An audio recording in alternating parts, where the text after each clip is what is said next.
그래서 지혜의 교과서라고 불리우는 탈무드에 이런 이야기가 담겨져 있습니다. 자녀에게 물고기를 주지 말고 물고기를 잡는 법을 알려주어라 라는 가르침이 있습니다. 많은 사람들이 이 이야기를 들어본 바가 있고 여기 앉아 계시는 여러분들도 이 내용, 이 의미를 다 아실 것입니다. 그래서 한 랍비 출신의 유대인이 우리나라의 대학생들 앞에서 강의를 할 때 이 이야기를 던졌던 적이 있습니다. 이 랍비 출신의 유대인이 대학생들에게 이야기를 했습니다. 여러분들은 이 자녀에게 고기를 주지 말고 고기 잡는 법을 알려주어라 라는 이 말의 의미를 알고 있습니까?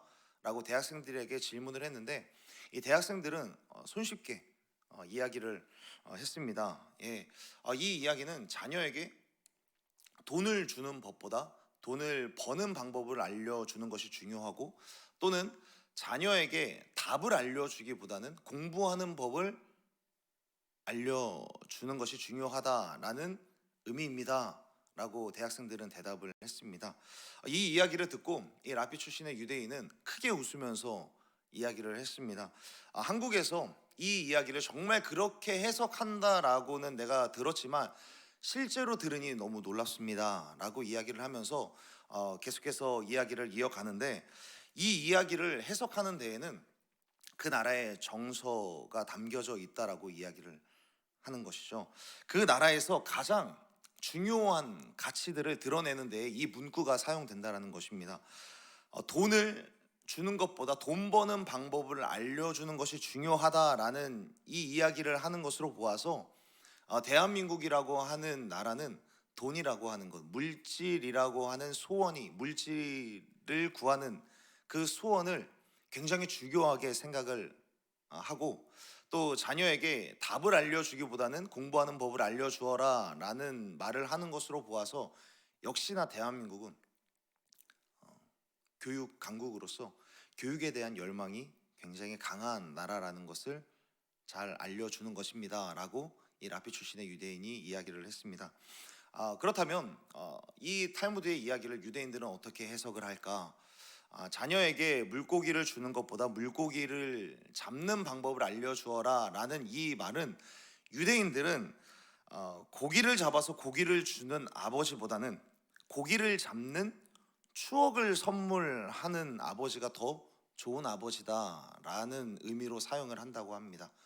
자녀와 함께 고기를 잡으면서 낚시를 하는 그 시간을 함께 즐기는 것을 더욱더 중요하게 생각한다라는 것입니다. 본래 아버지가 주는 선물보다는 아버지와 함께하는 시간과 추억이 더 중요하다라는 것이죠. 역사적으로 유대인들은 가정 안에서 이루어지는 그 관계를 통한 교육에 더욱더 중점을 두고 가치 있게 여기기 때문입니다. 이 이야기를 통해서 우리가 배울 수 있는 것은 모든 나라들 또는 작게는 한 가정들마다 가치 있게 여기는 정서들이 저마다 있다라는 것이죠. 그래서 같은 내용을 듣더라도 가치 있게 여기는 그 정서에 따라서 각자가 해석하는 바가 참 다르다라는 것을 우리들은 배우게 됩니다. 한 해가 마무리되어져 가는 이 시점, 그러나 새로운 한 해가 열리는 이 시점에서, 그렇다면 우리들은 과연 무엇을 가치 있게 여겨야 하며 우리는 무엇에 대한 소원을 가지고 2024년도를 열어야 할까에 대하여서 오늘 본문을 통하여서 우리가 함께 은혜 나누기를 원합니다. 오늘 우리가 함께 읽은 본문 시편 96편의 말씀은 사실 역대상 16장 23절부터 33절에 이르는 그 내용과 동일한 내용을 갖고 있습니다. 오늘 시편 96편은 역대상 16장의 내용과 같은 내용을 담고 있는데, 그렇다면 역대상 16장에서는 어떤 내용이 담겨져 있냐면, 다윗이 왕 위로 등극한 이후에 가장 먼저 한 일이 무엇이죠? 하나님의 언약궤를 다윗성으로 들여오는 일, 그 일을 가장 먼저 행하게 되었는데, 그 일이 기록되어 있는 게 역대상 16장입니다. 그러니까 다윗은 지금 이 시편 96편의 찬양을 언제 올려드리고 있냐면, 언약궤를 들여올 때 지금 이 찬양을 하나님 앞에 올려드리고 있다는 것입니다. 이 말은 또 다르게 생각을 해보면, 다윗의 나라가 이전에 사울의 나라와는 달리 제사장의 나라로서, 또한 하나님께서 세워가시는 나라로서 새롭게 시작되는 시점에서 시편 96편의 노래를 하나님 앞에 올려드리고 있다는 것입니다. 더불어서 70인역과 라틴어 역본에는 이 시편 96편과 역대상 16장에 대해서 어떻게 설명을 하고 있냐면, 포로 이후에 집을 지을 때 다윗이 지은 시라는 설명이 붙여져 있습니다. 비록 다윗의 시대 때는 이방 나라에 포로로 끌려갔던 적이 없습니다. 그런데 역대상이 언제 기록이 되었냐면, 이스라엘 백성들이 바벨론 포로로부터 귀환이 되어져 왔을 때 사람들로부터 울려 퍼지고 사람들에게 전해졌던 말씀이 바로 역대상 말씀입니다. 이스라엘 백성들이 포로로 바벨론으로부터 돌아와서 다시금 이스라엘 백성들이 이스라엘이라고 하는 나라를 재건하는 과정, 재건하는 그 시점에서 이 찬양을 올려드렸다라는 것입니다. 정리해보자면, 다윗의 이스라엘이 새롭게 시작이 되어지고 있고, 이스라엘 백성들이 포로로부터 귀환이 되어져서 다시 나라를 재건하는 그 과정에서, 다시금 새롭게 시작하는 과정에서 이스라엘이라고 하는 나라가 세워지는 데에 있어서 가장 가치 있게 여겨야 하는 것이 무엇일까? 우리 가운데 무엇을 소중하게 여겨야 하는가? 무엇이 과연 우리 이 이스라엘이라고 하는 나라의 중심이 되어야 할까라고 생각을 했을 때, 다윗의 이 찬송시이야말로, 이 내용이야말로 이스라엘의 기틀을 닦는 데 굉장히 중요한 점이 되겠다라는 것을 염두하고 이 시편 96편의 말씀과 역대상 16장의 말씀으로 하나님 앞에 찬양을 올려드리고 있다는 점입니다. 그렇다면 나라를 시작하는 이 시점에서 다윗의 이스라엘이건, 그리고 포로 이후에 이스라엘을 세워가는 그 시점에서 이 다윗과 이스라엘은 과연 하나님을 어떻게 찬양을 하고 있는가? 오늘 1절의 말씀에서 이렇게 말씀하고 있습니다. 우리 1절의 말씀 우리 다 함께 읽어보기를 원합니다. 1절의 말씀 다 함께 읽겠습니다. 시작. 새 노래로 여호와께 노래하라. 온 땅이여 여호와께 노래할지어다. 아멘. 새로 출발하는 출발선상에서 그들은 어떻게 찬양하고 있습니까? 새 노래로 여호와께 노래하라. 온 땅이여 여호와께 노래할지어다 라고 선포를 하고 있습니다. 저는 여기에서 노래할지어다 라고 하는 이 단어에 좀 주목하기를 원합니다. 여기에서 노래하라 라는 말은, 노래할지어다 라는 말은 함께 노래하기를 원합니다, 노래합시다, 노래하자 라고 어떻게 보면 동의를 구하거나 권면을 하는 이야기가 아닙니다. 이 노래하라, 노래할지어다 라는 것은 강력한, 그리고 강경한, 단호한 명령형으로 사용이 되어지고 있다는 것을 우리들은 기억하고 있어야 합니다. 1절부터 13절의 내용을 전체적으로 살펴보면 이 찬양의 내용은 이렇습니다. 하나님의 구원과 하나님의 위대하심과 하나님의 높으심, 그리고 다시금 이 땅에 오셔서 심판하실 하나님에 대하여서 찬양을 하고 있습니다. 다윗의 인생이나 이스라엘의 역사를 돌이켜보면 언제나 그들을 구원해 주신, 그들을 건져 주시는 분은 여호와 하나님이라는 사실은 너무나도 자명한 사실이었고, 하나님의 선하심과 인자하심으로 날마다 새로운 은혜로 날마다 역사되어져 왔습니다. 그리고 이 사실에 대하여서 이스라엘과 다윗은 겸허한 마음과 그리고 감사한 마음으로 하나님을 찬양해야만 했던 것이죠. 그런데 지난 시간들을 되돌아보니까 매 순간 그렇게 감사하며 찬양을 했던 것이 아니었어요. 하나님의 그 구원은 그들이 느끼지 않건 매일매일 자신들의 삶 가운데 이루어져 왔었고, 구원의 메시지는 하나님이 보내신 하나님의 선지자들로 매일마다 선포되어져 왔습니다. 그런데 이스라엘 백성들은 그 사실에 날마다 감사하지 못했고 받아들이지 못했던 적이 너무나도 많이 있었습니다. 그의 구원을 송축하고 모든 사람들이 알만큼 선포해야만 했지만 그렇게 되지 못했고, 하나님의 위대하심과 거룩하심과 아름다우심에 대해서 날마다 찬양해야 했지만 그들의 감정이 사실상 그렇게 노래하지 못했습니다. 그렇기 때문에 그들은 다시 한번 되뇌이는 것이 무엇이냐면, 그들의 영혼 가운데 그리고 모든 나라들 가운데 이렇게 선포하는 것입니다. 새 노래로 여호와께 노래하라. 온 땅이여 여호와께 노래할지어다. 되뇌이는 것입니다.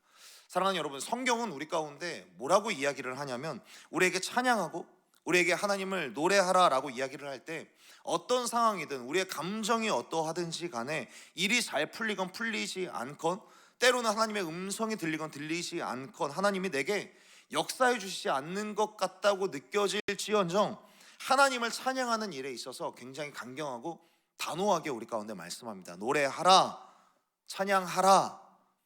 여러분, 성경에서 찬양을 하라라고 이야기를 할 때 우리들이 잘 아는 원어를 사용을 하죠. 할렐루야라는 말을 사용을 합니다. 여기에서 할렐루야, 여기에서 야는 여호와 하나님을 나타내고 할렐루는 명령형을 사용을 하는 겁니다. 우리 함께 여호와를 찬양합시다, 찬양하길 원합니다 라고 동의를 구하는 것이 아니라 찬양해야 합니다 라고 명령을 하는 것입니다. 지금 당장 찬양하십시오. 지금 당장 찬양하기로 결정하십시오. 지금 당장 노래하기로 당신의 마음을 바꾸십시오 라고 우리 가운데 명령을 하고 있는 것이죠. 감정과 상관없이, 상황과 상관없이, 기분과 상관없이, 혹여나 당신이 생각할 때 자연스러운 이성적인 것, 상식적인 것이 있다 할지라도 그런 일들과 사실 상관없이 하나님을 찬양하기로 순종하는 마음으로 당신의 마음을 바꿔서 지금 당장 찬양하기를 시작을 하십시오 라고 우리 가운데 명령을 하고 있는 것입니다. 그래서 우리들은 날마다 찬양할 수 있도록 우리 영혼 가운데 이렇게 선포할 수 있어야 합니다. 내 영혼아, 새 노래로 여호와께 노래하라, 노래할지어다. 우리 영혼 가운데 우리들은 이렇게 외칠 수 있어야 하는 것입니다. 이것이 성경에서 하나님을 믿는 하나님의 사람들에게 가르쳐주는 찬양의 매뉴얼입니다. 나라가 세워져가는 이 시점에서 그들 가운데 가장 먼저 회복되어져야 하는 부분은 어떤 것일까? 상황이 좋지 않아도, 감정이 좋지 않아도, 기분이 좋지 않아도, 상태가 좋지 않아도 자신들의 감정이 찬양을 이끌어가는 것이 아니라 찬양하는 것, 노래하는 것, 결국에 하나님의 구원과 하나님의 위대하심과 하나님께서 나를 흔들리지 아니하도록 붙드시는 하나님의 선하심을 믿는 믿음이 오히려 우리의 삶을 이끌어가고 우리의 감정을 이끌어가는 선봉장이 되어야 한다라고 다짐하고 노래하고 선포하고 고백하고 있는 것입니다. 하나님을 노래할 때 우리도 모르게 사실상 우리의 감정이 앞세워지게 되는 경우들이 많이 있습니다. 느린 찬양을 하게 되면 우리도 모르게 때로는 슬픈 감정이 들 때가 있고 하나님 앞에 울어야 하나 말아야 하나라는 그런 마음이 들 때가 있습니다. 그래서 이것이 하나님을 노래하는 것인가, 하나님을 찬양하는 것인가, 나의 감정에 치우쳐서 그냥 노래를 부르는 것인가 헷갈릴 때가 있는 것이죠. 빠른 찬양을 할 때에도 내가 지금 그저 감정적인 기분, 흥에 취하여서 찬양을 하는 것인지, 내가 정말 믿음으로 선포를 하고 있는 것인지 애매할 때가 있습니다. 다윗 역시도 마찬가지였겠죠. 감정적으로 침체기를 걸을 때, 상황적으로도 내리막길을 걸을 때에 내가 하나님을 찬양하기는 해야 되는데 내가 이것이 하나님을 찬양하는 것인지, 그냥 내 감정에 취하여서 흥얼거리고 있는 것인지 헷갈릴 때가 있었던 것이죠. 그러나 그는 다시 한번 하나님 앞에 믿음으로 선언을 하고 있는 것입니다. 내 영혼아, 새 노래로 여호와께 노래하라, 노래할지어다. 내 영혼아, 하나님을 송축할지어다.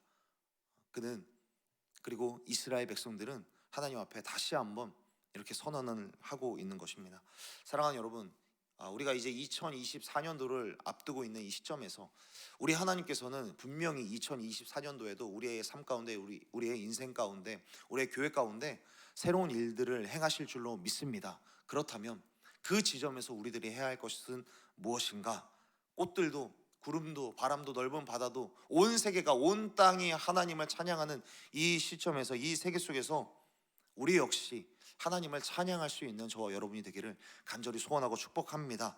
감정을 앞세워서 찬양하기보다는 감정이 믿음을 이끌고 가도록 내버려 두는 것이 아니라 우리의 믿음, 결국에 우리들을 구원하여 주신 그 하나님을 믿는 그 믿음이 우리의 감정과 우리의 삶을 이끌어 갈 수 있도록 그렇게 하나님을 찬양하는 저와 여러분이 되기를 간절히 소원하고 축복합니다.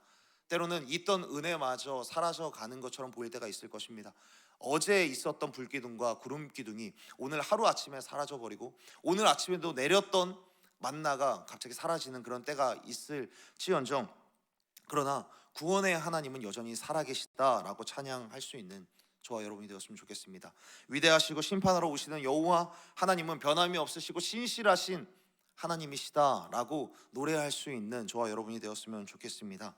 그래서 오늘 하루를 살아가고 또 한 해를 마무리하는 이 시점에서, 그러나 새롭게 나아가야 하는 이 시점에서, 이 지점에서 우리 영혼 가운데 스스로 선포하며 살아갈 수 있는 저와 여러분이 되었으면 좋겠습니다. 내 영혼아, 새 노래로 여호와께 노래하라.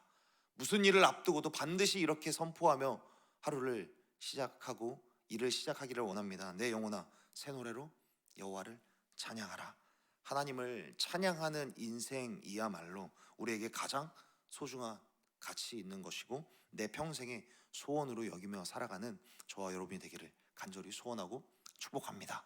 기도하겠습니다. 사랑이 많으신